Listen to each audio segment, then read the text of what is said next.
And we on the show. We live. Yeah. What up? This is Porch Trapping.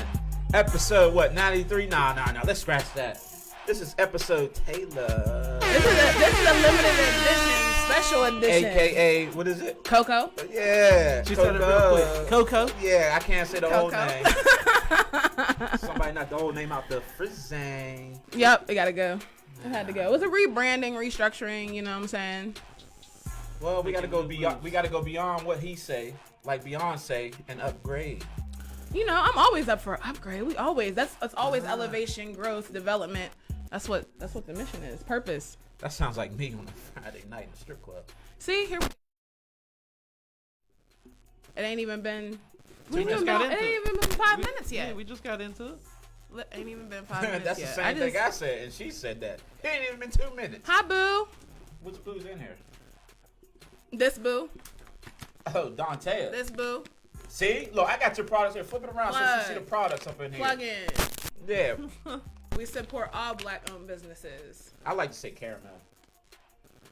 I feel like she's like my complexion though. I'm not caramel. Who, Dante? You caramel? You're like a mocha. Okay. Cocoa I'm come from? like a milk chocolate. What you mean? That's Cocoa. where the cocoa come from. You feel me? You feel me? The only reason why I say that is because every winter I want you. I don't know. You know what I'm saying? That was smooth. I don't know. Ladies and gentlemen. I mean, they've gotten better. They have definitely gotten better. So I'm gonna clap because you made it better than the last ones. Because we've heard some doozies over here. That's a fact. as long as we update Thank you. ourselves. As long as we upgrade. You right.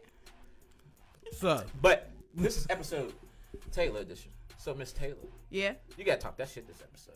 I got you. You know I'm always here to drop gems, make a kiki, crack jokes. You know what I'm saying? They got me drinking. Y'all know I don't even drink. oh no. Shit. Man, that's wine. I ain't drinking. It's not water. She is drinking on her own accord. That's You right. a fact. Nobody forced me to do anything. Yeah. Nobody can force me to do anything I don't want to do. I I never don't said that I didn't want I to don't want drink. to I hear just said I nothing don't about drink. the pudding. Hey. Look at all the lip gloss already. In their drink.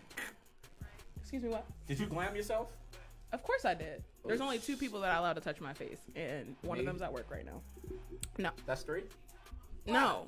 You never had like a soft whisper going across your face? Like, A soft A whisper. soft whisper. you never had to do like whisper your face?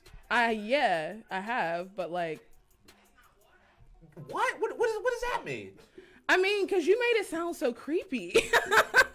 I feel like Herbert off Family Guy now. Hey, take it how it applies. Well, you. Like, but he said a soft whisper, but then did the hand motion like the hand was whispering. That's why I'm like, I was. That's confused. like a rub. That's a caress, Yeah. right? That's Well, a sensual touch. Your voice whispers. Your hand. Well, don't you already whisper. have a basement. I got some popsicles. Oh, See what I'm saying? But anyway, See what I'm saying? We're here with Miss Tayla. She's gonna drop some gems on her entrepreneurship. Always. Entrepreneur. She does Entrepreneur. way more than you guys think. That's a fact. I want to give her props for just one being a black woman that is a highly Thank you. big entrepreneur. Thank we you. gonna clap up for this. I bitch. appreciate that. I'm not fully there yet. I'm still working 9 to 5, but we working on it. Shit, 9 to 5. Well, as long as when I see you on that 9 to 5, it's hi, K's. And you go get what I ask. I don't want to hear no I'm an entrepreneur. Why you on that 9 to 5? Listen, my 9 to 5 links to what I do for my personal life. So I enjoy my job. I work in a makeup store. I do makeup. I'm in fashion, so it makes sense. Is it Sephora? Sephora, yes, I work. He said Zapata. I got so many boosters that be in there. I'm Oh, sure. no. I'm sure. Oh, wait. I'm Can sure. we I edit can't. that out I right can't. now? I was Not just the saying I boosters. can't talk about. Can work we stuff, edit it out? But I'm sure. I'm sure. Nigga, we live.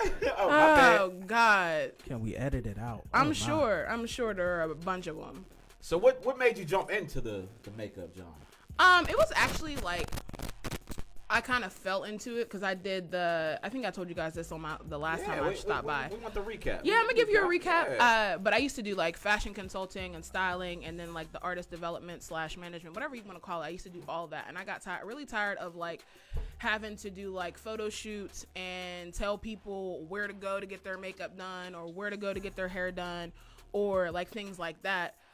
So I really just started to do it on my own because I was like, I hated outsourcing it, and then they would execute certain looks and it wouldn't go with the overall aesthetic of what I was trying to do. So it was like I was like, and then I started looking at stuff. I'm like, I feel like I could do this too. Like I feel like it's not that hard.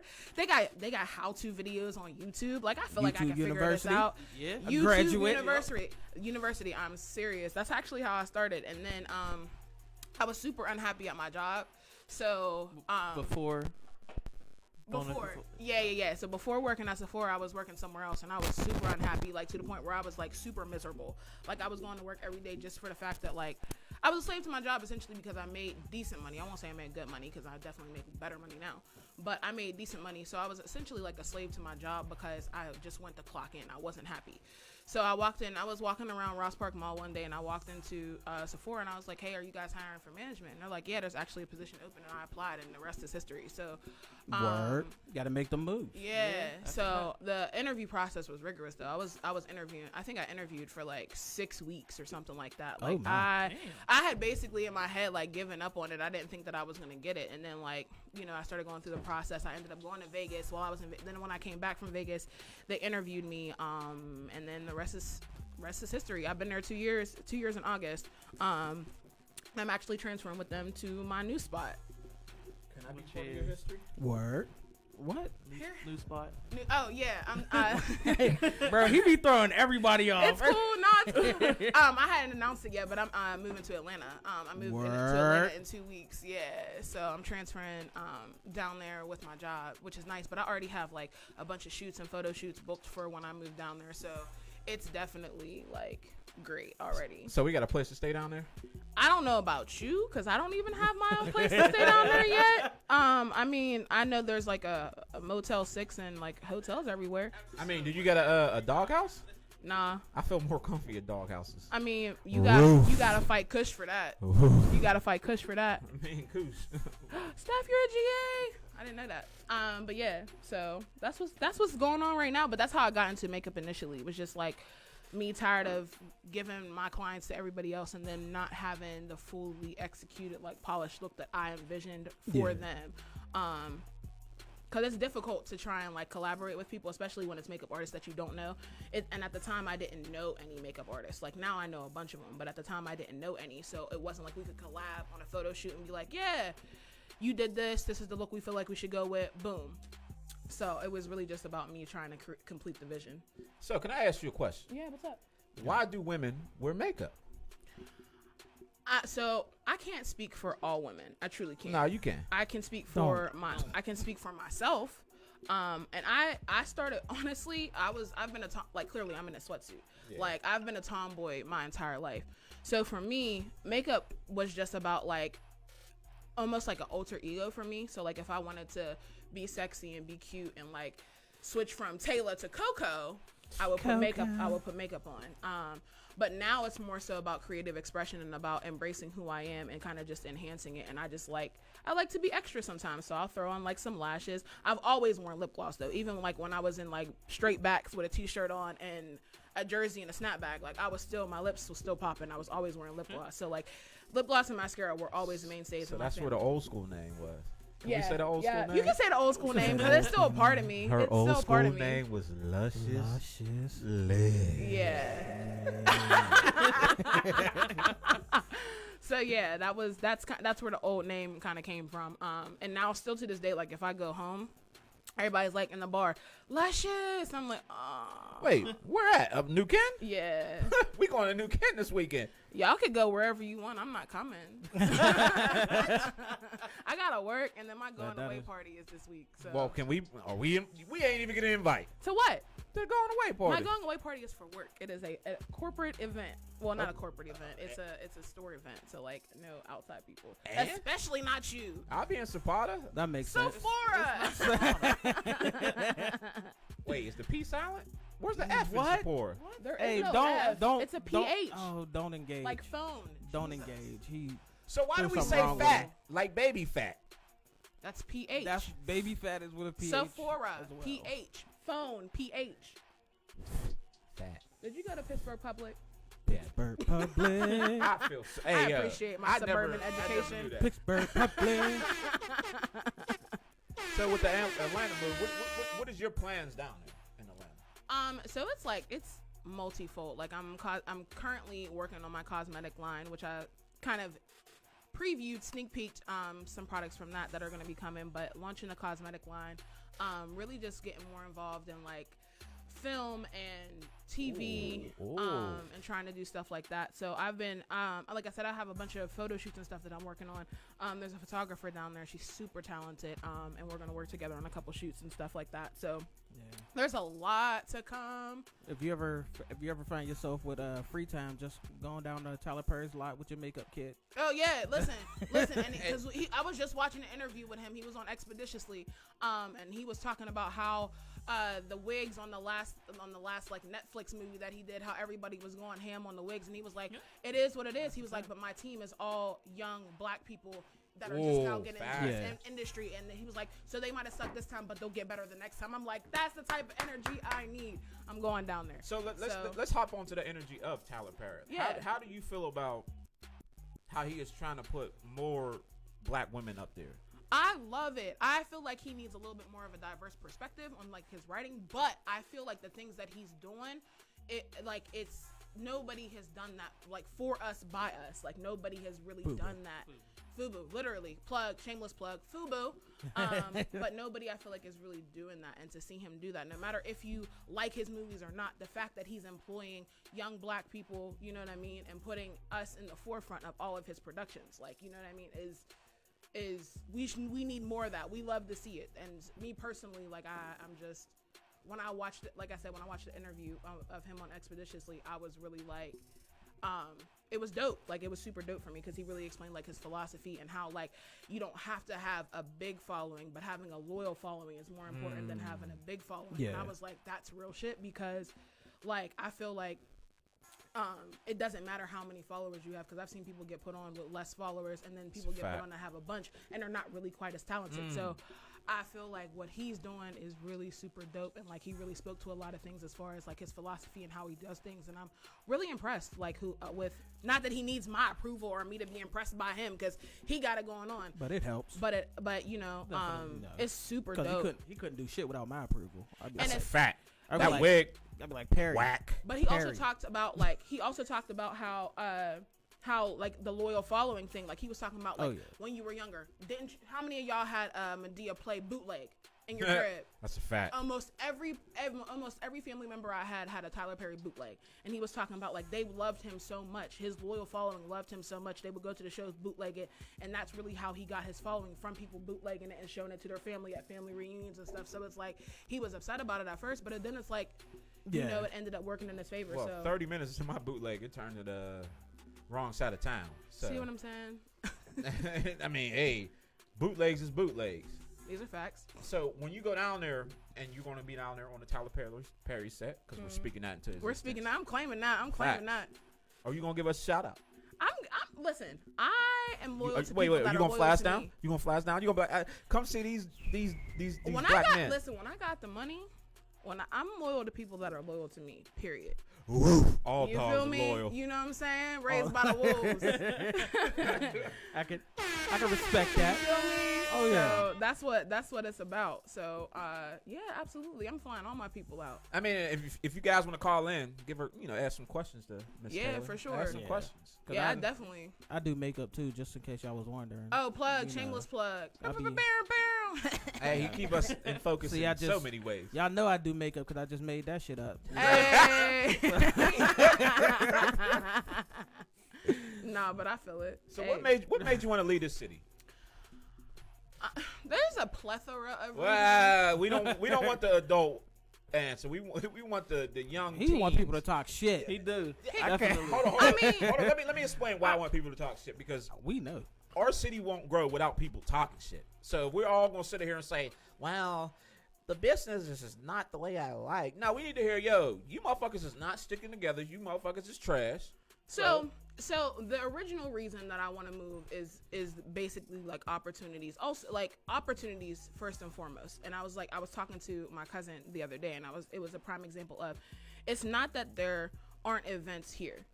And it's not that there aren't things here, but it's a very, very like niche and like super tight group. So it's like their events are like, not that they're few and far between, but when there are events, they're less frequent than somewhere like Atlanta. And then the people that throw them already have their set team, which I don't fault at all. Can I hop in? Yeah, absolutely. This is all respectfully. This city is full of dick suckers.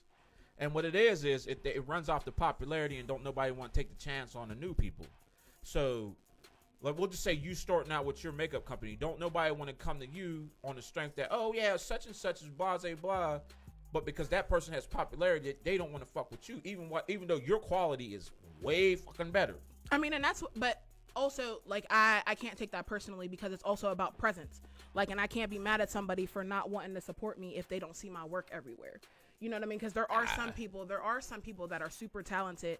Well, and like I say it all the time, hard work beats talent any day. So like if I'm not consistent and you don't see my presence all the time necessarily, but you see somebody else's, just because you see them more and they're marketing more, you're gonna book them. So part of that is my fault. The other part is also people not wanting to take, you know, a chance on somebody else. Like there were plenty of times when I was first starting out that I was messaging people, like they would be like looking for a makeup artist for like my music video, or looking for a makeup artist for my photo shoot or whatever, and I would inbox people like, hey, I'll do it for free, all I want is the promo. Ooh. You feel me? But like because my name wasn't notable, people weren't doing it. But now those same people are in my box wanting to pay me, and I'm like, yeah, but I wanted to give it to you for free because I knew what I had to offer, and I'm better now than I was then. You know what I mean? So it's like that was part of it, but that definitely wasn't the main reason why I wanted to leave. I've lived here my entire life, and at some point, like I travel so much and I've seen so many different places. It's just like,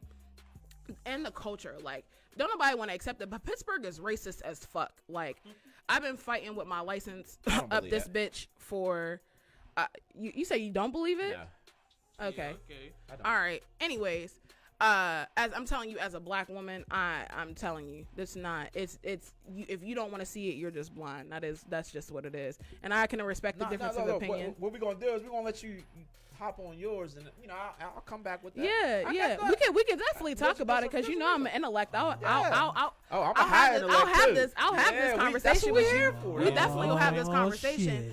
However, that wasn't the main reason that I wanted to move. I'm really first, I hate winter too. On top of everything that's just regular about business and opportunities and all these things, I hate winter. I hate being cold. And last year, when I was defrosting my car and had to drive to work one morning, I remember being so pissed and being so miserable. And I was like, "Yo, this is my last winter here. I'm not doing another winter." So that was God. That was me speaking that shit into existence. Pissed the fuck off. Like I'm done. I'm not doing another winter. I'm not scraping no more windows. I'm not defrosting no more cars. I'm not doing this no more. I don't want to wear a coat. I don't want to do none of that. I could definitely respect that. Yeah, like I've always. Nothing like having to get up a whole half hour early just to warm defrost your car and scrape the snow off. Like I have no desire to do none of that. Like, cause I'm a big.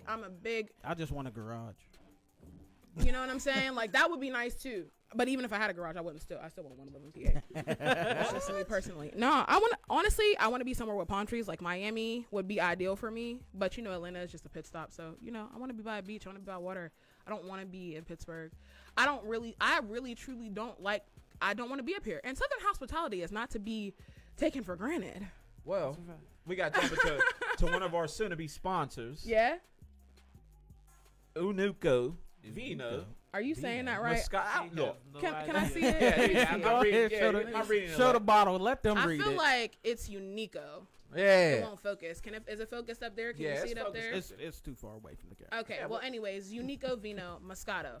Yes. This is a nice bottle. He is a black-owned wine. Yes. Winery. He said he has 100 flavors. So if you're gonna be a guest on our show. Plug. Oh shit, we can put it up. Put it up that we one? We got multiple cameras in here. There's multiple cameras in here. So he said he has 100 flavors. So for each one of our guests, we're gonna have a flavor for you guys. So because you said that you want a Moscato, I say, you know, drop some of that Moscato off. Oh. We gonna taste that. It's for me. Oh shit. Yeah, so you're gonna have to stop tasting it, you know, stop drinking that. I'm cool with that. But do we got a cup, or you gonna make me drink out of plastic? You fucking right. You don't have a wine glass. See, that's what I'm saying. No, the reason why I didn't want to do the wine glass is because I gotta be serious for a second.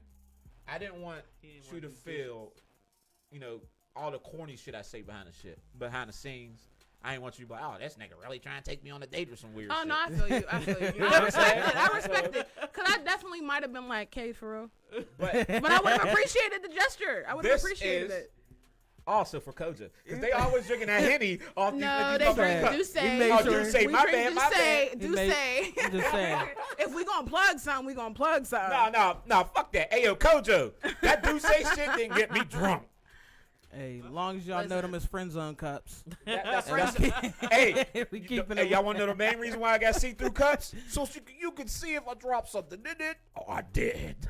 Hey, You know what I'm saying? Wasn't nobody even going? I guess I think hear nothing you. Like, you know what I'm saying? Like, you just I guess you got to cover all Extra. bases. Fact. You see, Keanu Reeves don't touch women.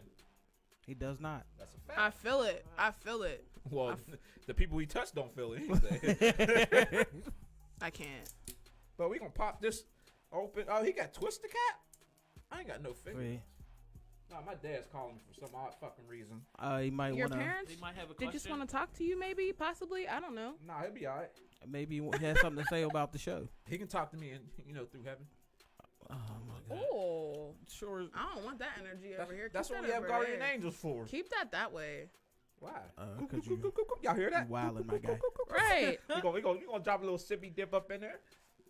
Here, now you pour your own. Oh, okay. That's All how right. Pop Hey, you're How's you guys trouble? not to pour it. It's He just- literally live on camera. He just want to make sure he don't get accused of All something. right, let me see. But this is Don't wanna get Unico Vino. Nope. At- Unico. You Why want to put did that over there? Why didn't you ask him how it was pronounced? That's a fact. Because Right. And Nigga, where I is he? gotta Because I got questions. It's yes, he's located. you can't even Atlanta. still can't see the label. No, it's lights are too bright. Yeah. I was about to say it's not gonna focus. Just, Yeah, the lights are You lights want- are way you too want- bright. Oh yeah, I ain't know. Here, pass that down. Pass Oh, that you want down. one too? Yeah. You want some, George? Oh yeah, we're gonna taste this cameraman? together. Yeah, we gonna do a run Oh, around. to punch him. You know, Will got hit That's with 'cause cheer he be- last time. You Because know. y'all be snitching. He asked me But- what kind of interview I wanted this week, and I was like, I mean, like The drink champ style. Drink Champs. Salute. Like,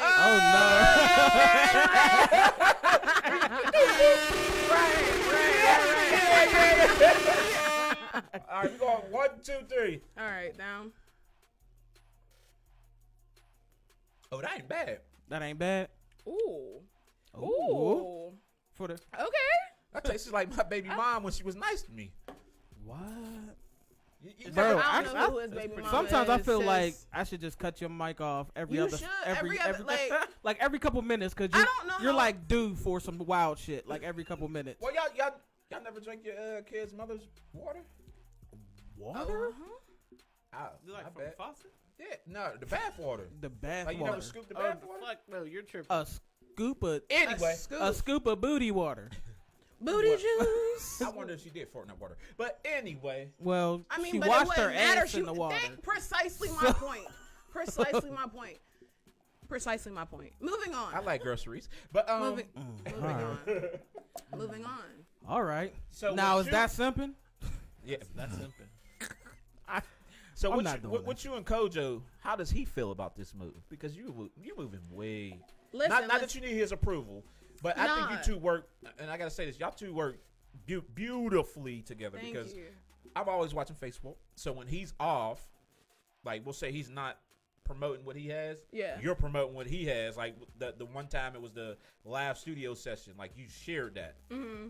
I went back in there and I had to talk my shit. So it's like you two play off each other. So how does he feel about you moving further? So funny thing about like me and Kojo, first of all, it's a team effort. It's Dynasti Entertainment. It's family. You know what I'm saying? Facts. So like we've built this literally from the ground up. We started Dynasti, I think, in 2014 or 2015. So we've been rocking together the whole time. Kojo's not even from here. He's lived in Maryland the whole time. So our relationship has been long distance the entire time that we've known each other. Ooh. So distance serves no like nothing, and we became family. And that's one of the things he says all the time. Like you ain't know me from a can of paint, and you was down from the beginning. So it's like that's really what it's been since the very beginning of time. Like you know what I mean? And like, we've never lived in the same state ever. So he really is, and from a business perspective, Atlanta is going to open up more opportunities for the whole squad. You know what I'm saying? that's So a it's fact. like when I make my moves, I always do everything with the thought process of how is this going to elevate me? How is this going to elevate my team? How is this going to move us forward? So when I chose Atlanta, it wasn't just because I just liked Atlanta and I didn't want no snow. It was truly because I'm thinking about like the music market. I'm thinking about fashion market. I'm thinking about acting and breaking all these different things and trying to tap into different markets and do different things. And it's so easy to do, you know what I mean? And I already have connects down there. So I was like, why not Atlanta? You know what I mean? So he's like, let's go, let's do it. Same thing with the rest of the fam. So like everybody's like, let's do it. So 5-second pause For editing. Yeah, I don't, but anyway. how can we? He'll now, I love your passion, but I don't like the current situation that the women that look like me are going. How can we get the women that look like me more on your page? Like the way you express yourself, like your confidence, the way your entrepreneurial side, your mindset of, you know, I'm moving to better, not just better myself, just Better the whole team. yeah. Like how do we bring all of us up? I think it's about like, so the big thing for me, the reason I took so long off, I took like almost like a year off from doing anything business wise, as far as music was concerned, as far as managing, as far as like booking shows, throwing parties. I took like essentially like a year off. And it was really just to ground myself and figure out what it is that I wanted to do in my life and get to know who I was as a person. And like grow as a person. And I feel like until you know like your purpose and what you're supposed to be doing, it's really hard for you to figure out where you should navigate in life. You know what I mean? And like, if you don't know your purpose just in general as a person, how can you think about what you want to do for other people or what you want to do as far as like business is concerned? Because you don't even know what you want or what you desire or where you want to be in life. So I think the first step is knowledge of self. You know what I mean? Like knowing who you are and knowing what you want to do and what your purpose is in life. And I won't say that I've mastered all of those things, but I do feel like I'm very self-aware and I know like what I want to do. I know my goals and I write them down and I affirm them daily. So I think that's part of it too. Like being able to visualize yourself where you see yourself. Like I told you last year, I said, this is my last winter here. I'm not doing another winter here.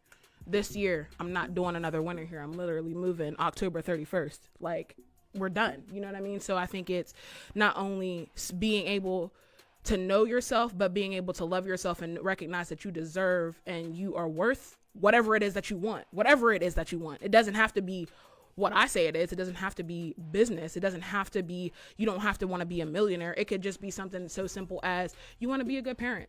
You know what I'm saying? And like you being a good parent is you getting up every day and you going to your 9 to 5. It doesn't have to be an entrepreneur. You know what I mean? Fact. You know what I mean? As long as you're fulfilling what you feel is your purpose, and I don't know what everybody's purpose looks like, but for me, it's about moving my team forward and elevating my team. I just want to say, behind the scenes, she said she was going to drop some motherfucking gems. I'm about to be Thanos in this motherfucker. Because she just been dropping some gems. And I want to say it's more so you're dropping gems to the ladies. Oh, yeah. And some of the fellas. You for pay sure. attention. But this is why we need more women to be upfront about shit. Well, yeah, and I'm a scholar of people. Like I study people, not just for the purpose of like knowing how to navigate in the world, but because I like to be able to communicate well, and I like to be able to talk to different people and be able to relate to different people. So I'm a studier of people and humans in general. So a lot of the things that I say are just, they're not, you don't have to believe that they're fact. It's just things that I've observed and patterns that I've observed over years. So do you think a lot of people will say lack the communication side? Like they're not as open as you are. Like I've seen you walk up to people and go, "Who are you?" Well, yeah, but I also think that comes from like knowledge of self, like I said. So I'm very self-aware. I know who I am. I know what I look like. I'm aware of my and you essence. look good. We just gonna leave that. Yeah. But I'm extremely Ladies and aware. gentlemen, I'm shooting my shot. I know somebody like it. Shut up. No, but on a serious note, like I really just, like I said, I study people and I move and navigate in the world, not based on, like, I don't necessarily want to call it like I give you the energy that you give me, but I accept people at the capacity at which I can accept them in my life. You know what I mean? And you have to kind of like, and people, if you want to be in my life, you have to accept me for who I am. I'm not saying justify my wrongdoings because I'm still a work in progress myself. but also recognize that I'm an individual and I'm going to do things the way that I want to. And that's, you have to accept that about me. And if you don't have to be in my space. So whenever you say you've seen me go at the people and be like, who are you? Because I'm confident in who I am. And I know that nothing that I do has any ill intent toward anybody. So I can say what I say because there's no malice behind it. If you feel some type of way, that's a reflection of how you feel. And that's a you problem, not a me problem. That'll stand us right there.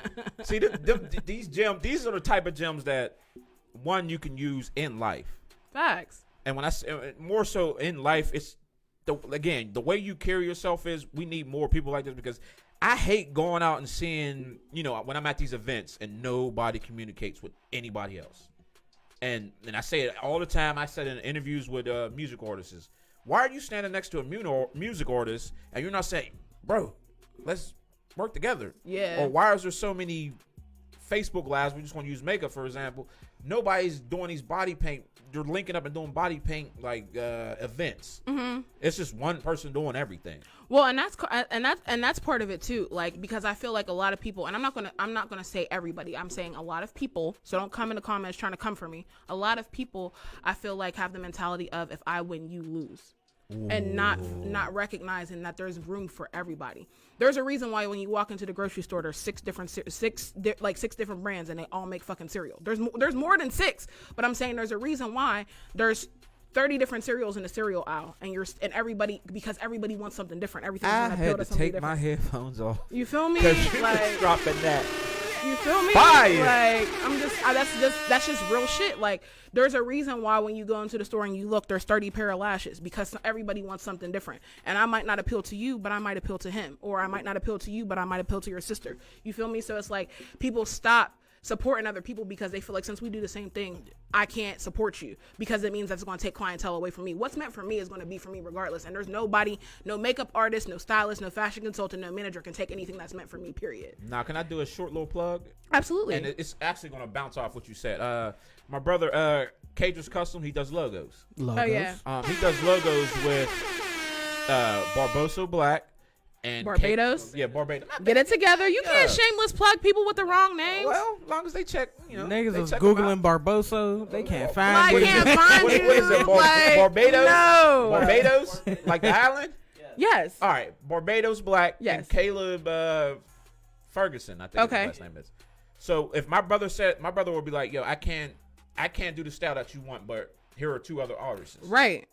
And like how you're saying on, the makeup side of, I may not be able to do this style, but I know somebody that can do this. Do you think that that's what we need more? Yeah, it is. It's because people are low-key insecure, and that's what I said, knowledge of self. Shit.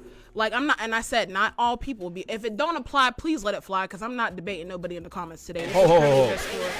She has a business management, and I want to put that out there. She graduated with a business management, and so what she's saying, there is some highly facts behind this. Yeah, so it's like, I feel like people project their insecurities onto other people. So if I low-key feel like I'm not the best, but I'm portraying myself as the best, when the best comes along, I don't want to support the best, because my fear is that my lack of professionalism or my lack of whatever is going to show, because they have that. As opposed to working on and perfecting my craft, making myself better, I'm comparing myself to other people. And I won't say that I have never done it, because I have. But in comparing myself to other people, I'm not comparing myself with artists from Pittsburgh. I'm comparing myself to Pat McGrath, Rihanna. Ooh. Like, you compare yours. She got a big ass forehead. Hey, it is what it is. But she got a big ass bank too. She beard oil bank, on her bank, forehead. Big bank tank, low bank. She ain't nothing but an average Northside chick. Hey, chill. I'm part of the Rihanna Navy all day, every day. Well, so we ain't gonna do that. I'm saying we ain't gonna do that. The average Northside chick is above average. We ain't about to do They're also scammers. We ain't going next. Can you cut that out? Can you edit that out? You ain't about to slam women while I'm on here. No type of women. No type of women. What's wrong with it, bro? So we gonna hop in. We got past the 15-minute mark. We gotta do another sponsor. All right, I'm with it. And you talking about women? Hey, I'm with it. I'm with it. Slander women. I'm with it. We don't slander women. We have the Beatbox collection. Beatbox. Right there is one of her. I don't know which camera to put it in. We're gonna put this it that one. That's one of her party packs. It has lip gloss, it has eyelashes, and it looks like a shot of wine. It is cute. I can't see what's in it. Oh, that's her lash case. Oh, hold up. We gotta get into this. Hey, man, I'm all about packaging. That's so for hold my up. side chick. Hold up. Oh well. Oh my. Now she knows she gonna be like, you got 2 sides with your main dinner. What's up? So I'm allowed 2 sides with my main dinner. Said you got rice and potatoes. I'm not speaking for nobody. I don't know what you got going on in your life. Hey, yo, side chick. Hey, Kojo just hopped into the live. What's up, What up, Kojo? What up, Ko? Well, Oh, these are cute. Hold I'm about up. to bar his head off. Beatbox, I'm gonna have to talk to you. 'Cause Yeah. I like these lashes. These are cute. Beatbox Collection. She does numerous things. She does makeup palettes. She does eyelashes. Yeah, I'm she here does for it. lip gloss. She does lip scrubs. She was body at scrubs. 10-5 last year when I hosted. Yes, Yep. ma'am. Yep. So, and I followed her after that. That's how we became friends. So that's when I be saying people don't want to follow or support other people because they be feeling like, it's gonna lose out. I follow her. I ain't lost no business. So now we gonna get on this woman top because I have a Okay. beautiful Beautiful. Cocoa woman next to me. Hey. Beautiful Cocoa woman. So, man, we had a top behind scenes, our first interview about colorism. Yeah. I want to say something. Willius, can I get this camera? You want that one? I feel like I'm gonna need some more wine for let me this. know when we on. That ugly motherfucker ain't here, so we got something to replace him. But he made a comment on how me and him can be saying the same exact thing, but because I'm darker than him, people will go towards him because he's in a sense lighter. Now, with the colorism, and more so in the women field, how bad is it on the strength that I watch music videos? I personally don't pay no attention. I don't give a fuck about what the woman look like. So I feel like to ignore that it exists is to just neglect the fact that it's there. You know what I'm saying? So you're naive if you don't believe that it exists.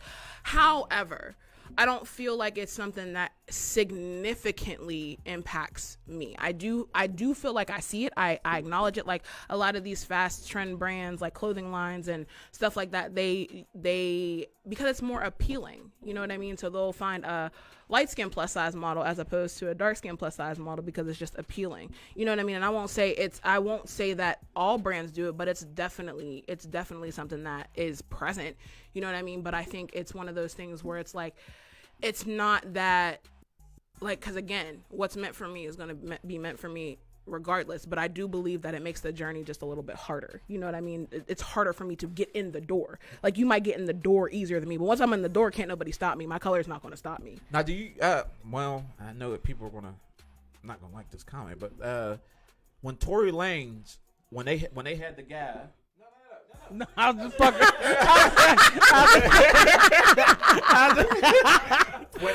When Tory Lanez had his music video, and they replaced, that's my wife. When they replaced the lighter skinned girl, or when they replaced the dark skinned girl with the lighter skinned girl, and he pulled the darker skinned woman back, how come he didn't get as much praise as when the reverse colorism of when they took the darker skin out and replaced it with a light skin? Because he was all on the right and like, no, I want this beautiful woman next to me. I don't give a fuck what the color is. Yeah. So how do you, as a woman, do you guys think you need to stick together more and be like, no, sweetheart, you're gonna stand there. We're not gonna take your place just because you're lighter. I feel like it's a sticky situation because if you're talking about aesthetic or are you talking about talent? Because if you are more talented and you're light skinned, should you not get the position because there's somebody that's dark skinned and just because of that? Or so you know what I'm saying? It's a sticky situation because in certain aspects it is based on talent. No, but what I'm saying is for that on that scene, you can, and people who do photography will say, well, which is bullshit. They'll say darker skinned women don't show up on cameras. Who told you that? No, I'm just. So to what I say to that is you're not a good photographer and you should be shooting anyway. So that's a fact. So now dark skinned women are vampires? Well, my wife's a vampire. Well, but she's not dark skinned. But Dude, somebody got an iPhone charger? We about to die over here. I mean, not that it's cool if not. I'll get you one. But what you're saying is, and I've been trying to be more active with women talks about colorism and the bullshit about the hair. And when I say bullshit, because it pisses me off when I hear shit. How can, and I really mean this, how can us as males protect our women? I think and this is like more so like the industry, like we're not talking about no street shit. We're talking about like if we're out doing business and we're in a business meeting, how can we be like, yo, don't overtalk her? Like, how can we do that? Okay, so I don't have all the answers to life. However, I'm gonna tell you my perspective. So I feel like a lot of like protection or any of that goes back to the love you have for black women just in general. And a lot of men have mommy issues. So like if you don't love or like the way your mother looks, you know what I'm saying? Like how can I expect you to love or like, have that affection toward me? And there's a lot of people don't talk about it, but like, that is a real thing too. Like not loving us as black people or having that stigma of us being angry or us being aggressive or things like that. So I think not spewing those narratives is a way to protect us and a way to love on us, because a lot of the times everybody's on their own journey. So whether I'm angry today or I'm happy tomorrow, like you don't know what somebody else is going through. So I feel like spewing those narratives doesn't help progress the culture. So it's like, even if that's how you feel, you don't got to get on fest. And this goes for women too, because I'm gonna get to y'all in a minute. But for men, I think saying like the whole like my baby mama ain't shit, da da da da da, like spewing those narratives, I feel like doesn't protect us. I said that's why I said I'll get to us. I said I'll get to us. Yeah, we gonna do some pushback. But I'm saying you asked me from a woman, but you asked me from a woman's perspective, what can we do to protect? I feel like the first line of defense is not spewing those narratives. You feel me? Like and taking ownership for the fact that you have an ain't shit baby mom, because that's a reflection of you, not me. Oh no, I have. No, I'm not saying you in general. I'm saying men in general, like, and women in general too, because anybody that you date is a reflection of you, something in you. Because you attract what you are. So whether you want to believe it or not, that person is a reflection of some part of yourself that you're not willing to accept. So I'm a dickhead. Does that make me gay? Yes. I mean, however you want to slice that. But I mean, if you want to get all the way down to it, you know what I'm saying? So I feel like where your cup at? It's right here. But I feel like I said, I got Uber money. Nigga got paid today. Hold on, let me do the day dance. I feel like not spewing that type of those type of narratives are harmful to women. They're harmful to just the culture in general, and like us trying to progress. So I feel like do you want some of this? I feel like not, and also like educating women, you know what I mean? And getting into a habit of, they said, there was a meme that said, I'm the person that like fixes the crown without letting anybody else know that it was tilted. Well, let me bounce off of that. Okay. Because I think the issue is a lot of women. Can I plug into this?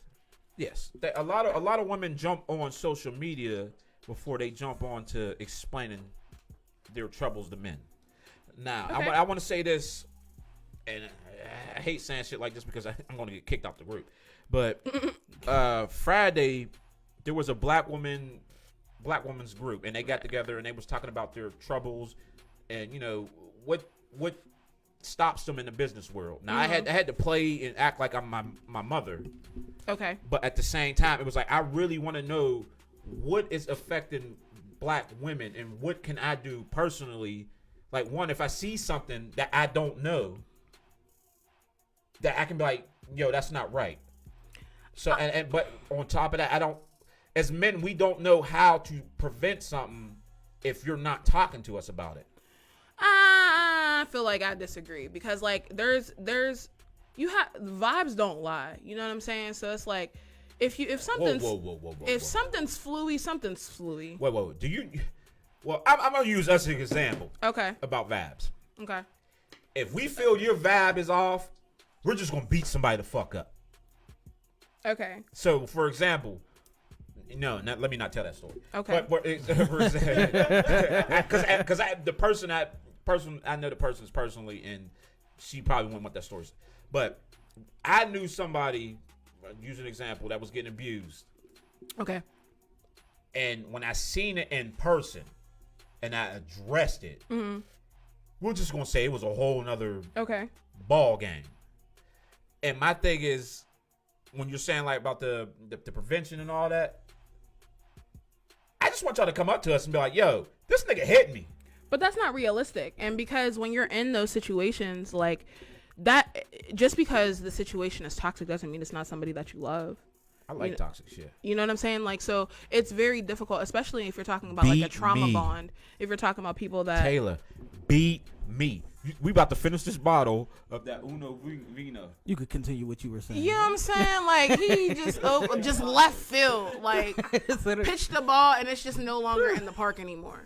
I don't even remember what I was saying because you just threw me off all the way. You went so far left that I don't even remember. So we're mainly on the fact of protecting. I'm serious we were talking about toxic. Like, yes. If somebody is in like a domestic, you mean like Not in just an abusive situation? Yeah, we'll use that. Yes, we'll use. All right, so. First things first, you also have to recognize that when somebody's in a abusive relationship, that not everybody wants to be saved, and it's their journey, it's their choice to stay there if they choose to. You're not everybody's hero. I had to abandon my hero complex in order for me to heal because my natural instinct is for me to want to save people. My homie was putting steaks on his girl's eye. You see what I'm saying? Every other week. Yeah, and that's not. So for protection, if you want to protect her, just let her know that there's somebody there that supports her and that you're a safe space to come to if she wants to come to you, because she might not necessarily want to come to you. Now, do you think men can be safe places? Absolutely. I had I've had a bunch of male friends that I felt like in the past like were a safe space for me. You know what I mean? Like whether they stayed a safe space for forever or if it was something that was short lived, there were people that I felt like I could talk to. Oh shit! Salute! Oh, we back on the gym tail back. Yeah, oh! I definitely feel like that. Yeah, she's dropping these gems. So I feel like it's about more about feeling like you can communicate with people and talk to people, because I see a lot with like black men saying the same thing, that they feel like they don't have a safe space or they can't talk to nobody. So I feel like that if you're asking for what one thing can we do for black women and black men is give each other safe spaces to talk. You want me to I'll answer through a black male. Okay. When I say something to you, don't say it back. What you mean? There's a lot of women that you say, like for example, if I was to lay, I'm just saying, if I was to lay with you and we doing our normal conversation, somehow that shit gets back to the streets. I'm just saying what goes on now. You mean like what you say to her? Yes. I mean, I feel like that's a you problem, because you were a bad judge of character. But what I'm saying is, you know what I'm saying? But my thing about the pillow talk is, men open themselves, but it's like a thing where they say men don't open themselves up, but then when we do, we get hurt, and because it's like you end up in a group chat. There you go. Yeah, I feel you on that.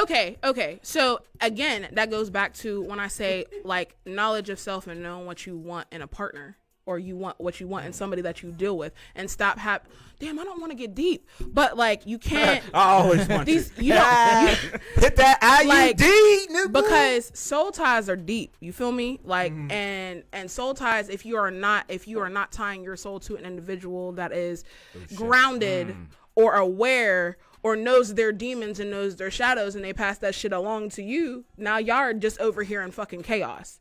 You feel me? So it's like, when you're talking about like these relationships, it's like, are the two people supposed to be in a relationship?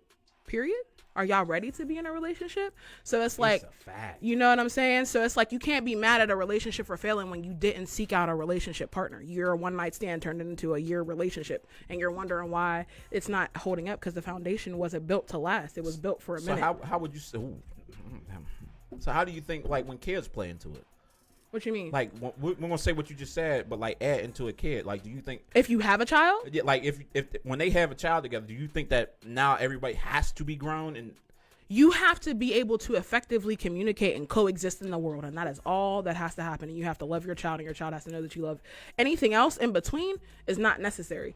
What is necessary for that child's development? Love, finances. You know what I'm saying? So in some cases, proximity. So y'all have to be around each other in some capacity. But outside of that, what else do y'all really need? I need to be in this baby's mom. I'm trying to make a brother. See, and that's your problem, and that's why you be having those issues. You asking questions for mankind, and you over here just doing reckless. Mankind? I don't speak for mankind. You asked the question, what can we do to do this, and what about this? No, I got a question. Yeah, what's up? Now, you said in your past you've had men that you consider like safe spaces or ones that you could talk to and feel comfortable around. Mm. Now, because we had this conversation last episode, okay, I'm not sure if you've seen it, but would you consider any of those, thinking in hindsight, would you consider any of those guys, do you feel like maybe they were simping? Oh, hell yeah.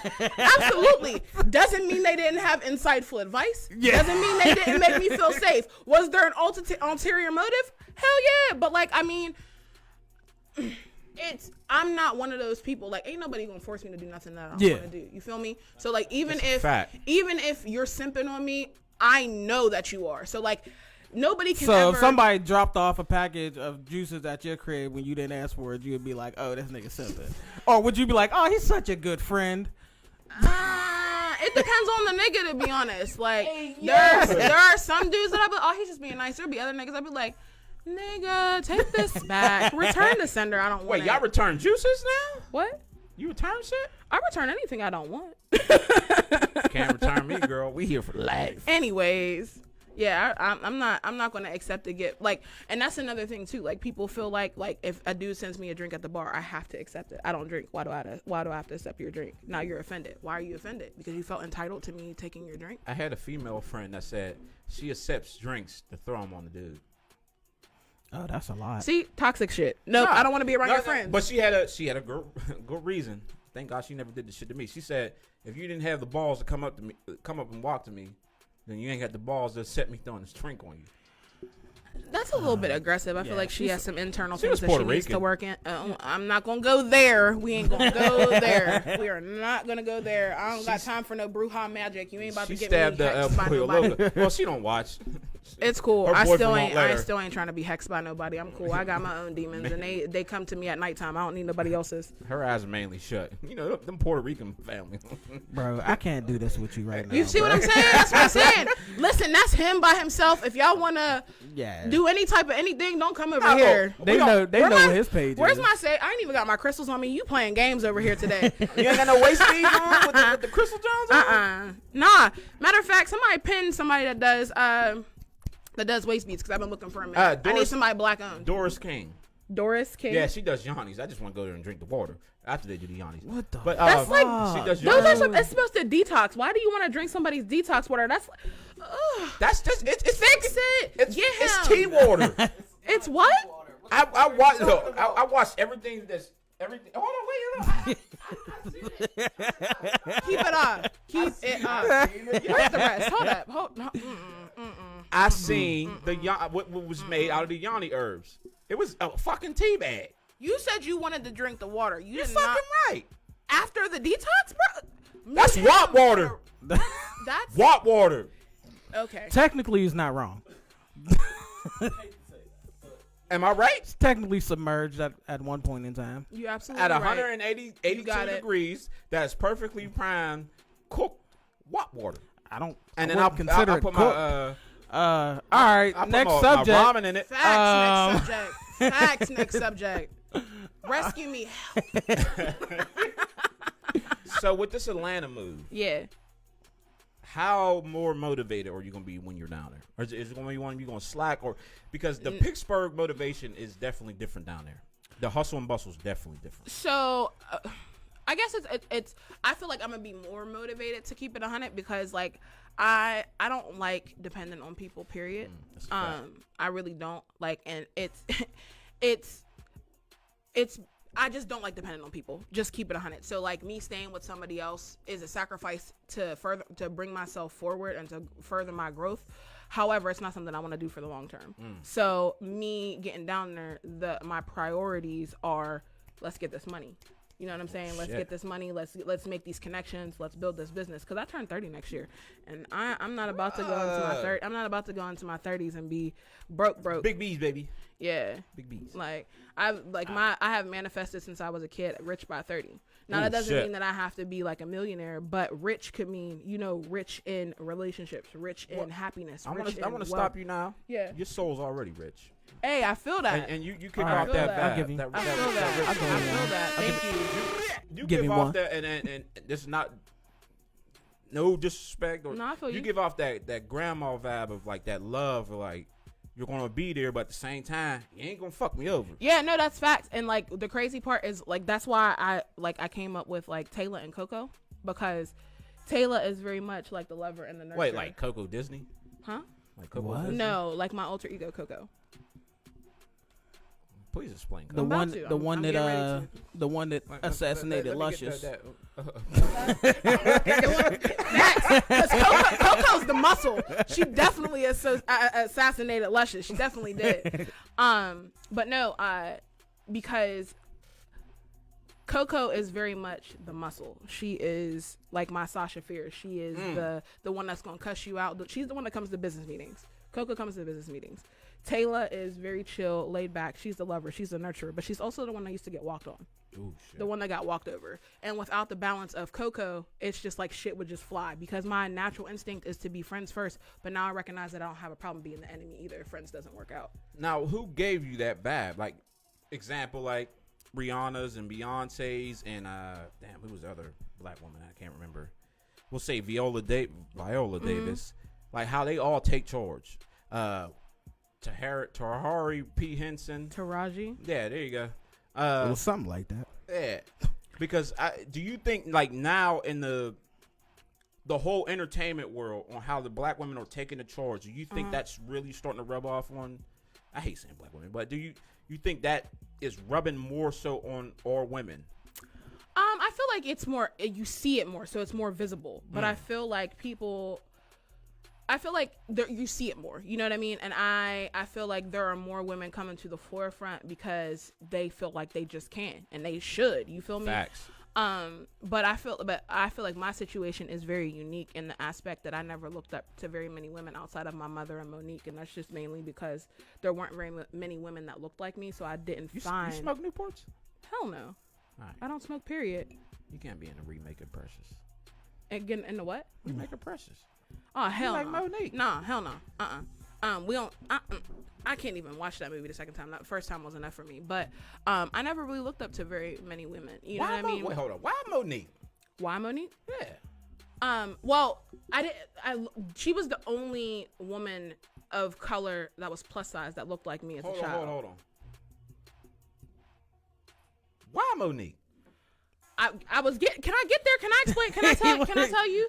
And it wasn't so much about like necessarily like Monique. It was about her stage presence and the way she came into the stage and her confidence, and like rewatching the Parkers as an adult really reminded me like why, like because looking at They her just put that on fashion Netflix. and knowing That's how a fact. even though this nigga didn't want her, I don't support the narrative that the wanted her. Parkers. He wanted her at he the wanted end. After all the time, niggas listen, and I see the meme all the She time. was It's like simping. it's they be saying it all the time where it's like plus size girls are like a bag of chipping shirts. Like everybody wants Nah. one, but don't nobody want to hear the bag crinkle type shit. Shit. So but like she was one of the only plus size women that looked like me and had confidence and could dress and was like unapologetic about who she was. And my mom was the same way. So those were really the only two women I looked up. I honestly, and it's I always get a lot of people say like I am dominant because I emulate men. Like Kojo calls me She Diddy. Like because I've always Is he off the do say when he say that? no, he's been calling me that since forever because Yo, like my Kojo. mentality and the way, like first of all, Kojo. Relax. Don't Did she hate. make you offer cheesecake, bro? Don't hate. Did she have you? You know why he fight calls with me that Lil though? Fred? But do you know why he calls me that though? What? Because of my work ethic. Because of the way I handle business meetings. Diddy Because ain't of- got no damn. You want to be Dame Dash? Listen, I'm cool with being She Diddy. Why? Film, music, liquor, clothing, fragrance. This fragrance smells like ass. It don't matter. You don't smell like You ass. know how much, but you know how much money he makes. You know how many streams of income he has. You know how much revenue he brings in. Dang, that's make the same amount. I don't care. I understand that, but I'm just saying. I didn't make up the name. I appreciate the accolades. You feel I me? just don't And like. I don't like Kojo, cause that nigga told me to drink Douce. I drink Douce and then get drunk here off you the go. Douce. But back onto the Monique. Yeah. So, I looked up to her only purely at that time for the fact that she was the only person that I found myself in on TV. Because think about like back when I grew up. I grew up in the 90s and 2000s. Obviously. The Cash Money takeover. How many plus size dark skinned women did you see on TV or anywhere for that matter? Now, me personally as a male, I've seen a lot. As a lead? Not as a lead. Not as a lead. Yeah. Definitely not as a lead. Bullshit. I call bullshit. Pull up one right now. Google it. A lead? As a lead in a TV show? There wasn't a lot of lead black women, but I can pull up one. They Who was the one off? you He don't talking even know about? her name. He don't even know her name. He's Are like, you- I can pull her up. You talking about in Monique's era? Yeah, there wasn't none. Yeah. Who? As far as Dark skin. no, as far as female leads. No, there weren't any. On TV shows, there were a lot. The only other one I could think of is Queen Latifah. Fact. Right, but she's not dark skinned. Yeah, that's what I'm about. She's I'm still- just saying, as far And- as Feel me? plus size females. This Right. is what I was There weren't trying to very get to, many. like with the colorism. Yeah. So But that's what I'm saying. So I looked up to her because she was the person that I could find myself in. You know what I'm saying? I'm like, if she can do it, I could do it. You feel me? So outside of her though, there weren't very many women that I felt like to me that I could say that about. Not because they weren't doing their thing or not because they weren't relevant to the culture, but because I didn't see myself in any of them. You know what I mean? My journey ain't gonna look the same as Halle Berry's. You feel me? Like, I can't walk into the same doors or play the same role. I could, Well, but those shit. doors aren't meant for me. You see what I'm saying? Like, Go ahead and play Marshall Ball real you, quick.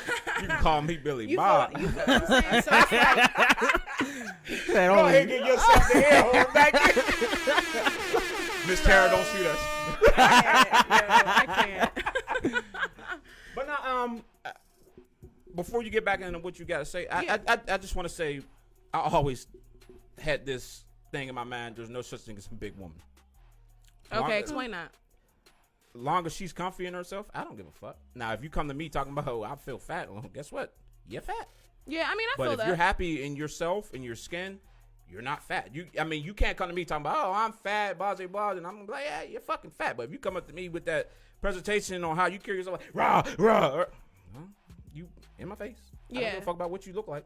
Like, for me, I carry myself the same no matter what. Like, even if there are things, like, I'm one of those people, like, if there's something I don't like about myself, I'm gonna fix it.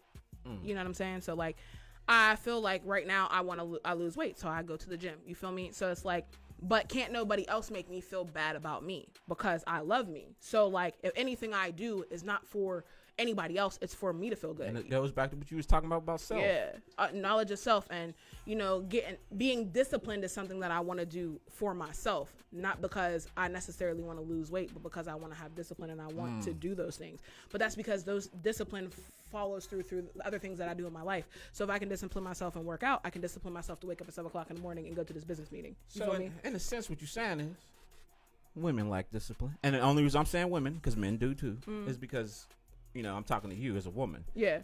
You're saying a lot of women not just saying out of your mouth, but you're saying a lot of women lack the discipline of just say, hey, we need to turn the tables, stop putting the imagery of us, and this pisses me off. It pisses me off to the core of us being portrayed as loud black women, or angry black women, because there's a lot of men when we say, are you mad because we trying to figure out, are you gonna shoot us or not? But it gets portrayed that we're saying that you guys are angry, but at the same time, we truly want to know your emotion. See, but I feel like that goes back again to like effective communication. Cause like, what are you saying in those instances? What's being said? Cause like, it goes down to like intent versus impact. What you intend to say versus how it comes off. You feel me? So it's like, I could say, damn, Cage, you're a fucking alcoholic. You know what I'm saying? But you know what I'm saying? I could say you're a fucking alcoholic, but I could also say, hey, Cage, that glass right there, you filled it up a few times. You know what I'm saying? Like, and it comes off a little bit different. You feel me? So I feel like it all goes down to like communication, and are we effectively communicating? Because like it's like what you intend to say versus how I take it. But again, that's knowledge of self and knowledge of your partner. because like if we're dating and we've been dating for I'm however long. I'm talking about Thought Thursdays. Oh. If I meet you out on Thought Thursday. Okay. Oh, well, I mean, I don't typically know that there's a lot of communication in those aspects anyways. You feel me? Like There's just a lot of agreeing and praying. yeah, like It's one of them, just hold on, I'm coming home. hey, it is what it is. Bro, I'm telling you, it's just a whole bunch of agreeing and praying because it goes, yes, Lord. Yes, God. You're funny. Can we cut your mic But, Okay, I thought only Cage did this. no, but another question for you. What's that? Just because we're speaking on physical appearance. Yeah, You're taller than the average female. facts. Did you ever feel like that was a hindrance or a benefit? So as a teenager, I hated it. You feel me? Because as a teenager, I was plus size and I was tall. Yeah. And it was like there weren't a lot of men that I wasn't everybody's cup of tea. There were a very select few that, you feel me, that I was like, that's what they wanted. So that's part of the reason why I have the confidence that I have, because all throughout my childhood, I had to really accept being the tall friend, being the plus size friend, being, you know what I'm saying, being the dark skinned friend, being the friend with big lips. You know what I'm saying? So it was like, I had to really develop like tough skin and accept the fact that not everybody was gonna like me, so I had to love me. You feel me? So it's like, in my younger years, it was definitely a hindrance. Like finding a prom date was like the worst. Shout out to my stepbrother because he took me to prom and we were fucking fly. Shout out. Held it down. We killed that shit. Held it. Yeah. So, but it was in my, like I said, in my younger years. But as an adult, I feel like plus size is becoming like a fetish. So now I feel like I have like a surplus of people that be trying to hit me, and I'm like, listen. they want to feed Listen, you chicken and shit. I'm not like, you feel Protein. like we said, drink your bathwater. I'm like, bro, chill. Like chill. That's some So real I feel shit. like, but now also like I'm not nobody's fetish. You feel me? Like if you like big girls, you like big girls. If you like me, you know what I'm saying? Because I don't class. You my motherfucking fetish. So how can I don't classify how can myself. I quench my thirst? I need guess some drink that wine. electrolytes Drink the wine. all night. The wine. Unico, what is it? Unico, Rio, Nino, Pinto, Santa Maria. Let me get that echo.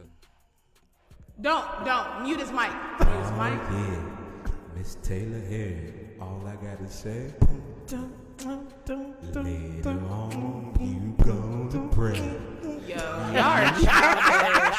Y'all are so childish. Extra childish. It's cool, though. I embrace it. It's cool. It's whatever. But this is what I love, like the open discussion between man and woman. Even though we disagree. yeah, but I mean, I don't want. But I'm speaking facts. Listen, I don't want a bunch of yes people around me. That's a fact. You know what I'm saying? Because if I'm wrong, I want somebody to call me on it. So, but I'm also up for intellectual debates. I'm not into like arguing. I'll debate with you. I'm not gonna argue with you. Don't call me from a restricted number because I'm not answering. Wah wah. Hey, you said you want to call from a restricted number. I am a hood nigga. If that's a bill collector, nigga. Right. I be like, Illinois. I don't know nobody in Illinois. That's a fact. I ain't got nothing for you. Pick up the phone. It's a Chinese person. PUA money. What?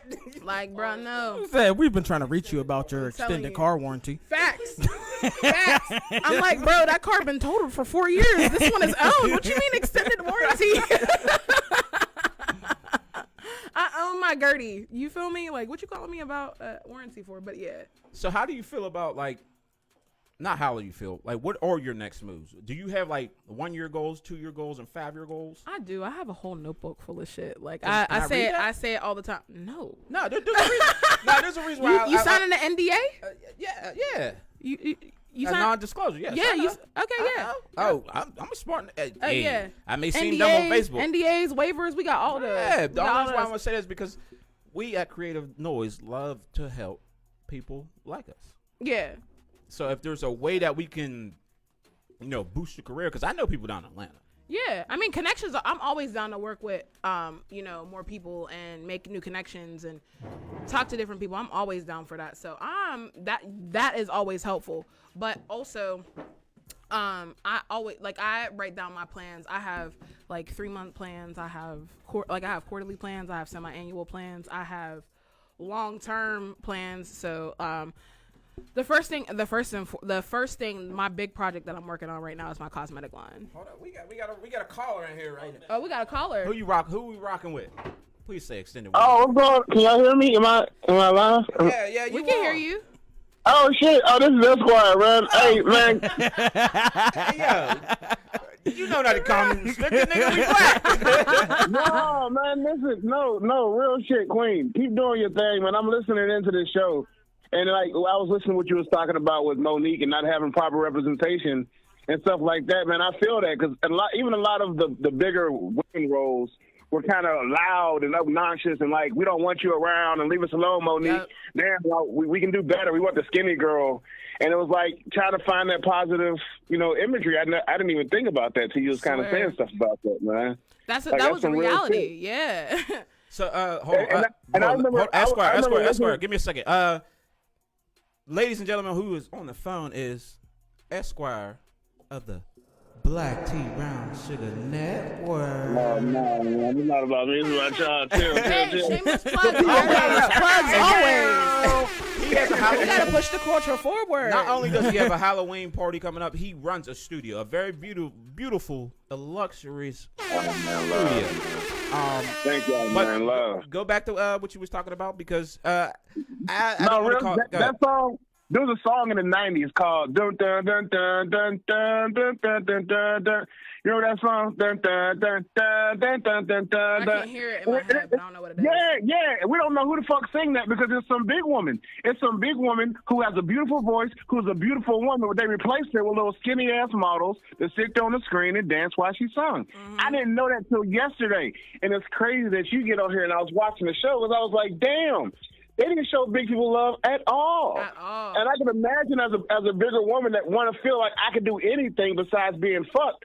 Like, I want to do more out of life. How can I do that when nothing is showing me that I can do more? And then you try to grasp onto anything, and they showing imagery like Monique being constantly rejected by the professor. Like, is that going to be my life? Constantly being rejected? Is that what I have to accept? Is that what I have to accept? Now, Esquire, on that, what you being a bigger male, who, like you male-wise, who Nigga, I'm you 33. I just started loving myself. Okay. Nobody. Let's give a snap for I that. had to learn You that feel shit. me? Bro, I had to learn this shit on my own. I had to go through life realizing I was fat thinking I was fat and ugly and not worth shit. Until one day I found somebody that loved me for me. Okay. It took somebody and it took honesty. It took trust. It took me finally allowing myself to believe in somebody enough to believe in me. And I was like, right, you really think I'm dope. You really don't think I'm ugly. You really don't think I'm fat. None of this shit matter like I thought it did. These are images I created in my mind, but it was also images that media never took away. Right. Media never showed me somebody like me that was like, you can do this shit. Shit, Biggie was all right, but that nigga was ugly too. His eye was lazy. Right. And you notice they never tried to, and I actually watched the interview when they was talking about Big. So they put him in the flyest clothes and the flyest everything to kind of diminish the fact that nobody will look at his eye. They said that. They said that Diddy said that in the interview. You know what I'm saying? That they would dress him up in a certain way so that nobody paid attention to his physical appearance. So it's like growing up with those narratives, it was hard. You know what I'm saying? To find the love that I have for myself now. And I am 20, I'll be 29 next month. And I just this year feel like I'm truly at a point where I love myself truly, authentically, and unconditionally. Shit. Queen, it's an everyday journey. Facts. Every day gets better. Listen. Every day you love yourself a little bit more. Every day you find something about yourself that you love a Hold little bit up. more. This is my show, nigga. Every day, y'all niggas need to stop pulling up and eating salad. No, this is real talk. This is real talk. Give him a moment. Go ahead. No, real shit. No, and you stop comparing yourself to everybody else. That's when you start loving yourself. When you start hating yourself, it's only when you're comparing yourself to other people. Yeah. Facts. I stopped doing it. I don't look dark skinned compared to Tate Diggs. I don't look good compared to Idris Elba. I look good because I'm me. And when people look at me and love me, they love me because I'm me, and I need to embrace that. Okay. Whoa. That's okay. What I noticed, what y'all talking about, Y'all talking about the individuality of big people. When I open up a box of Milk Duds, I don't give a fuck what they look like. I'm eating them big motherfuckers. Anyway, I should have muted him. But I don't know. Y'all low key. Y'all make me feel like I grew up a little lucky because y'all. Yeah, I mean, I really didn't. And no, real shit, bro. That's a privilege to be able to joke about it. That's a privilege. That's like on some that's real a privilege. shit. And it's not. I'm not offended at all. And it's like I don't want to take away from the joke. It was kind of funny, but it's like, but it's also a privilege. It's a privilege to be able to joke about it and be like, yo, I'll fuck whatever Milk Dud is in there. We don't have that privilege, bro. We couldn't just say we'll fuck whatever Milk Dud. It was the point where we had to be like, we'll fuck whatever Milk Dud will come to us. I'm the Milk Dud. Like, just fuck me. There's other Milk Duds you can pick from, but just hopefully they pick me. Nah, that's crazy too. All right, well, actually, I got too much chocolate. Let me put milk chocolate on this time. Let me put a filter on. Let me make these changes so I can be like that magical Milk Dud when there is no magical Milk Dud. Facts, and it's crazy that you say that. It's crazy that you say that. Milk Duds because they like Milk Duds, and just because they didn't pick you, just didn't get picked. They love Milk Duds. You don't have to change. Facts. Just love the Milk Duds, love the M&Ms, and if you don't like Milk Duds, get you an M&M. That's fine. Okay. Leave me the fuck alone. Hey, yo, Esquire, your blood sugar is up high, bro. No, it's just a passion, Queen. You just keep doing your shit, man. Thank you. I appreciate that. It's not a high blood pressure thing. That's a passion. So wait, hold up. Did we touch your soul with this topic? Not at all. But she touched my soul, and I wanted her to know that. No. She's touching my soul right now. You ain't over talking me, nigga. Stop. You're taking away from her light. That's the problem. I'm dark. I need enough light. Touch me. I don't want to take away from her light right now. You're not. I appreciate you. Oh, yeah. I appreciate you. That's a fact. You're doing your thing, and all jokes, and that's why I didn't want to make a joke. I didn't want to crack a joke. I don't want to take away from the seriousness of the things that you've had to go through. Yeah, to get to where you are. So much love to y'all. I'm about to get off of here because hold on, do a shameless plug. Thank you. I appreciate you. Oh, you already He's gone already. That was Esquire. Yeah. That was Esquire, and he ain't has a famous group of the Black Tea Brown Sugar Network. Nope. But yeah, like I was saying, y'all low key made me feel like I grew up lucky. How so?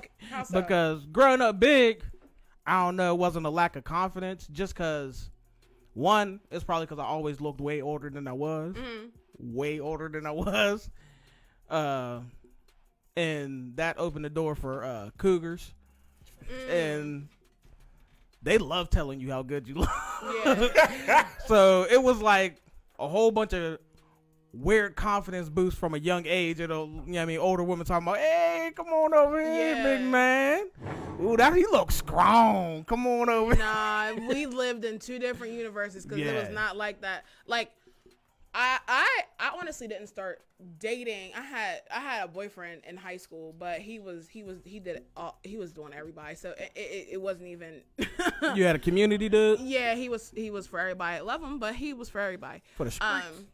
Yeah, and it was real short lived. But but like I actually like had like I felt like I was like really codependent for a long time. Like I felt like, and like I said, I had to abandon my hero complex in order for me to start to heal, because like I always gravitated toward somebody that needed me.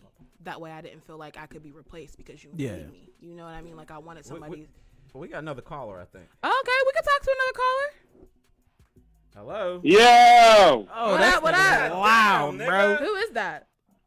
That's the Willius of the Circle K. Will, what's goody? I was expecting you to be here. Where you at? We replaced the ugly nigga with a beautiful ass. Hey, first thing first. I'll pop a freak all the honey bunnies. I'm gonna just kill his mic. Sorry. Thank you. Thank Cager, shut your nut ass up. My mic is muted. It's already shut it up. Terrible. God Yeah, damn. I killed his mic. Let Will talk. What's up, Will? Yeah, hey Taylor, what's happening with you? Nothing much was going on.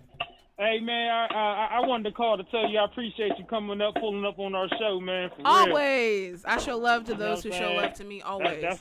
That's most definitely some real love pulling up on the show. Facts. The one thing I did want to ask about, you know what I'm saying, because since I wasn't there, the only thing I could do is tune in and watch. Yeah, absolutely. One of the things I wanted to ask though is, the challenges that you face within the business, and we were talking about the colorism side of that. Mm-hmm. Do you find that affects when it comes to dealing with other women?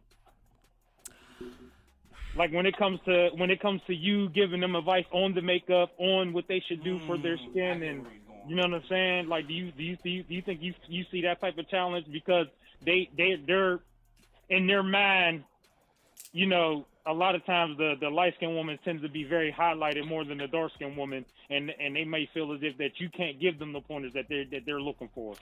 I hate to blanket statement things, because I don't like to group or stereotype or do any of those things. However, I experience it more so in my 9 to 5, less in the field, because I do get clients that come in and they want me to help them with like a color match or whatever. And if they're fairer skinned, they feel like I can't color match them, or they want somebody that's closer to their skin tone. But I also feel like I get it the flip side. So like all the dark skinned women come in and they want me because they've been matched matched incorrectly by somebody that was fair before. Okay. So I feel like I feel it more so in that atmosphere and less in the like my freelance, because as a freelance artist, if you do your research, which I would hope that you do before you push book or text my phone, that you have done your research and you know who I am as an artist and as a person. So if you come into my chair and you're trying to tell me, at that point, I'm going to say, you can go home and do it yourself, ma'am. You feel me? Like, because I'm not that you can't have an input on what's going on your face, which is why I asked 3 million questions before I even start. However, I'm the expert and you're not, which is why you're in my chair paying me and I'm not paying you. So if somebody comes to me with that type of demeanor, you can get out my chair and I will politely refund your money. You feel me? The fuck out my chair. And I also have put myself in a position where my freelance is not the only thing that I rely on for income. So I don't have no problem telling nobody to get out my chair. So, you know what I mean? And I don't feel like I see that quite as much. I see it more so from like a skinny chick to plus size chick when I'm fashion consulting. Like, oh, you're chubby, you can't style me. But sis, my closet is probably better than yours, period, plus size or otherwise. So like, you know what I mean? I see it more in the plus size realm, less in the colorism. Now, can I jump in? Hold on. You gotta let him talk because he in the back. This nigga's at work. He got this you gotta let him get a conversation in before he gotta go back to throwing tools at people. Right? Oh shit, my bad. Go ahead. Shut your nut ass up. My bad, January. My bad, January. I've been giving you the Hey, nobody want to hear you, Otis. Episode. You know what I'm saying? I can't. But another question is, how much needed was the Rihanna's makeup line? Like when it comes to what she did for the culture of makeup, how much needed do you think that actually was? So I feel like she flipped the culture on its head, like, bam, because the fact that nobody before her thought to cater to black people is beyond me, because there are shades. There are shades. We got flavors. We are the only ones that can create all colors. But bitch, I know somebody like it. But we also have to attribute that to black people. What? Creating a demand for it? There was always a demand for it. We have to attribute that. What is that? The dude, Dapper Dan? Dapper. What about him? He had the power to and position to be like, hey, we need to focus on. There's a lot of black people in the fashion world who sit back and just let shit happen. But until certain things happen, Dapper Dan tried to make moves. That's why there's not a lot of people that know about Dapper Dan. A lot of people grew up thinking Dapper Dan was just a phrase. Well, the only I didn't know that was an actual person. I knew him because I was around killers, like from where I was from, and they had suits. So but the only reason why them niggas. But I just wanted to ask those questions. I also wanted to tell Kadra, like I said, I've been giving the Sam Jackson face all fucking episode. Of course. What the fuck did I do? What the fuck did you do? What the fuck did you do? Look, what didn't he do? How often am I around a beautiful woman? Don't do that every goddamn day. No. Because when I do this podcast, I'm sitting around a nigga that is impersonating 60 R&B niggas. Listen. I don't know if you want to know how does it feel. Is it Tony? How do you do this, Will? You hanging yourself right now, brother. Why? Okay. You just asked how often do you get to hang around a beautiful woman? I said every goddamn day. Hey, She my wife. She already know that. That's my wife. Nothing to do with this. The setup.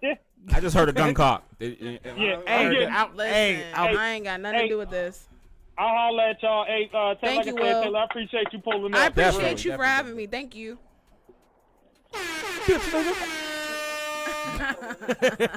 Am I the only one saluting myself? I mean, we opened another bottle. Fat. Where's he at? I need to meet him. He's a new kid. Nah, who is he? Name. Montmore, I think it was. Montmore. Can I have the government name? I'm sorry, I don't do shortened versions. Look, I asked for a black wine person, and I got so many. And this black wine is great. I don't even drink. And Hold up. Do it for the camera because I can't read. I'm a stupid motherfucker. Unico Vino Moscato. It's sweet. It's really good. That shit, yeah. It tastes like goddess water. Yeah, we'll probably somebody get him a bucket of water for Christmas. We'll post a picture of it thirsty later ass so nigga. y'all know what I'll we're drink talking about. Clearly. Something wrong with him. I am thirsty. I'm very thirsty. These are facts. Hold on, let me find Now, his name real quick. we're asking you a lot of questions about females because there ain't nothing but a bunch of males on I'm this cool. show. I can talk about whatever. But just My bad. Montbanks. I feel like you I keep know giving that people the name. wrong names like I about know that everything. name. You keep sending people in the wrong direction You feel me? about Like, everything. You need to. We gonna get a notebook or tag something. everybody at the end of the interview. Get the names right. Get the links That's right. a fact. As long as we dropping names. Yeah, Well, they got to be the right names. they have to be the right name. Not unless you get pulled over. Keep the wrong name. What? You can use my name. So when I show up to court, I'm like, I don't know these niggas. Don't. But go ahead with your question. I think you just gonna lose your mic for the rest of the episode. Why is he second putting that. on? All in favor, say aye. Who's the gloss by? What? Nigga, it's your child.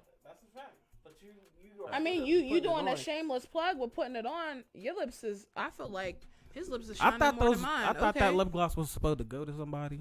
I thought it was too. I thought it was maybe like a token Nigga, of your my appreciation lips for me. feel like I was gonna women's buy ball one tires. anyways though.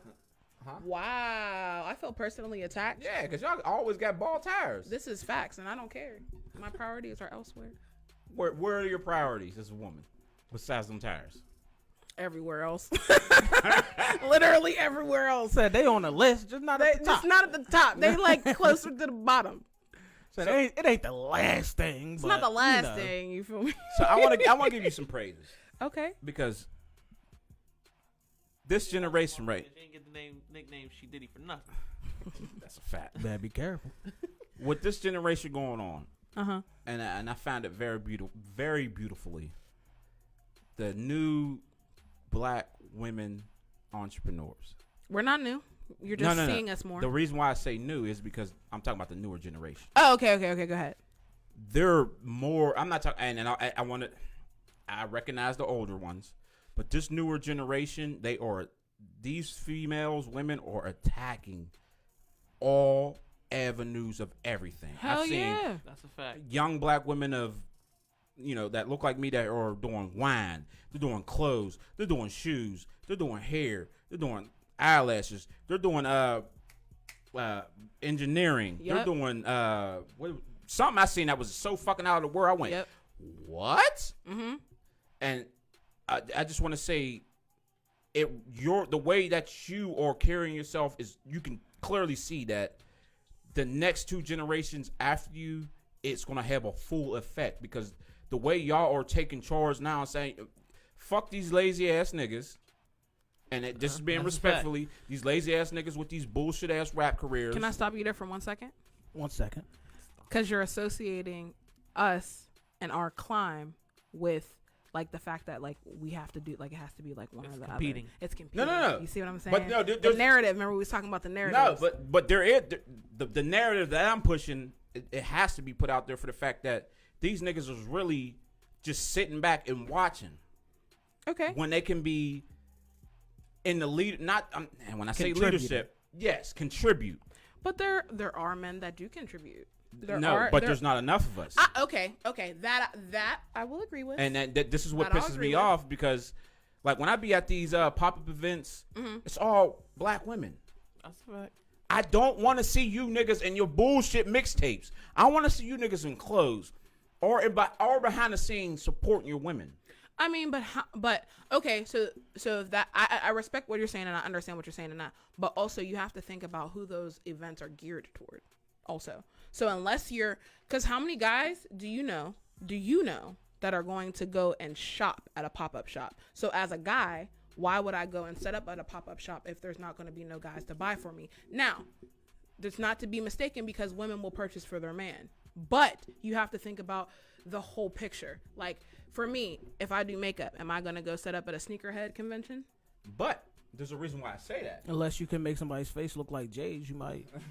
You know what I'm saying? Like you have to know your audience. Yeah, you have to know your audience. There's a lot of female sneakerheads. That's a fact. Because I used to be one of them, so I get it. As a male, said you want that. You want that. when I go out as a male, I don't buy anything unless I buy something for my woman and my kid. Okay. So we'll just say if I pop up at a pop-up shop, if there's nothing for me, more so I'm going to be like, maybe at least I can buy something for her and go somewhere else.